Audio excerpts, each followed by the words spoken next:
Good morning everyone, কেমন আছো তোমরা সবাই? আশা করি তোমরা সবাই ভালো আছো। আমি অনেক ভালো আছি। তো আজকে সানডেটা কেমন কাটালাম ওটাই তোমাদের সঙ্গে শেয়ার করবো।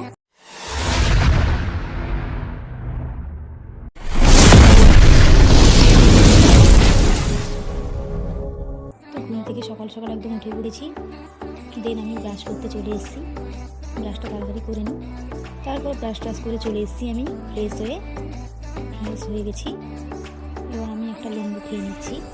লেবুটা বাড়ি থেকে এনেছিলাম, টেস্টি ছিল। তারপর আমরা দুপুরে সবাই স্নান টান করে লাঞ্চ করতে চলে এসেছি। এখানে দেখো মাছ ভাজা আর অনেক রকমের ভাজা, তরকারি, বড়ি ভাজা। এখানে ডাল ছিল, ডালটা একটু দেখাই দাঁড়াও। দেখো এখানে ডাল ছিল আর এখানে ছিল বিটুলির তরকারি, পুঁই শাকের বিটুলি। দেন সানডে যেহেতু আমাদের তো মস্তিতেই জীবন চলে, আমরা একটু ডান্স করে নিচ্ছিলাম, প্রচুর এনজয় করলাম। দেন সন্ধ্যার দিকে আমরা সবাই মিলে পিকনিক করছি একটা ছোটোর উপরে। তো ওখানে আলু টালু কষা হয়ে গেছে, এখানে বিভিন্ন ধরনের মশলা বাটা হয়ে গেছে মিক্সিতে, এবং ওখানে সবজিটা ভাজা হয়ে গেছে, ফ্রাইড রাইস আর চিকেন কষা হবে সেই জন্য। তো আমি দেখো এখানে চিকেনটা ধুয়ে নিচ্ছি। আমি যেই বাড়িতে ভাড়ায় থাকি ওখানে সব আঙ্কেলরা আন্টিরা আমরা সবাই মিলে ফিস্ট করব আজকে। তো পিকনিকের জন্য এখানে ফ্রাইড রাইসের চালটা বসানো হয়ে গেছে বড় হাঁড়িতে। দেখো চালটা হালকা ফুটে এসছে।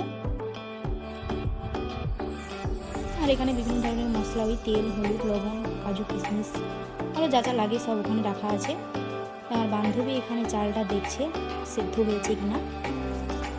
এবং আমরা যেখানে ভাড়ায় থাকি ওখানে আঙ্কেল চিকেনটা রান্না করবে, চিকেন কষাটা আঙ্কেলই রান্না করবে। সেই জন্য আঙ্কেল এখানে কড়াইয়ের মধ্যে তেল, তেজপাতা, শুকনো লঙ্কা, জিরে আর যা যা মশলা লাগে ওইগুলো দিয়ে আঙ্কেল নিজের মতো চিকেন কষাটাকে এখানে রান্না করে নিচ্ছে।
চিকেনটা প্রায় হয়ে এসছে, সেই জন্য আমি বসে গেছি। আঙ্কেল আমাকে কষাই দুটো খেতে দিয়েছিল, আমাকে না, ওখানে যত ছোটো ছোটো সদস্য ছিল সবাইকেই দিয়েছিল। তো আমরা সবাই মিলে খেলাম, ভালো টেস্ট হয়েছিল। দেন আঙ্কেল ওপর দিয়ে ধনে পাতা দিয়ে চিকেনটাকে আরেকবার নামিয়ে নিল। কালারটা কেমন এসেছে দেখেছো? আঙ্কেল খুব সুন্দর চিকেন রান্না করে এখানে। তারপর আমরা সবাই মিলে খেতে বসে পড়েছি। ফ্রাইড রাইস, স্যালাড ছিল, এখানে টমেটো, গাজর, শসা যা যা থাকে স্যালাডে ওইসবই ছিল। আন্টি আমাদের চিকেন দিয়ে দিচ্ছে, এই দেখো এটা আমাকে দিচ্ছিল। তো এখানে আমি একবার খেয়ে নিলাম, দিয়ে জানিয়ে দিলাম কেমন হয়েছে। সেই হয়েছিল, দারুণ দারুণ হয়েছিল। দেন আঙ্কেল আন্টিরা সবাই মিলে ওখানে খেতে বসে রয়েছে। আজকে ভিডিওটি এই পর্যন্ত। তো ভিডিওটা কেমন লাগলো সবাই জানিও, ভালো লাগলে লাইক, কমেন্ট, শেয়ার এবং সাবস্ক্রাইব করে দিও। তো দেখা হবে নেক্সট নিউ ভাবে। ততক্ষণ সবাই ভালো সুস্থ থাকো, বাই।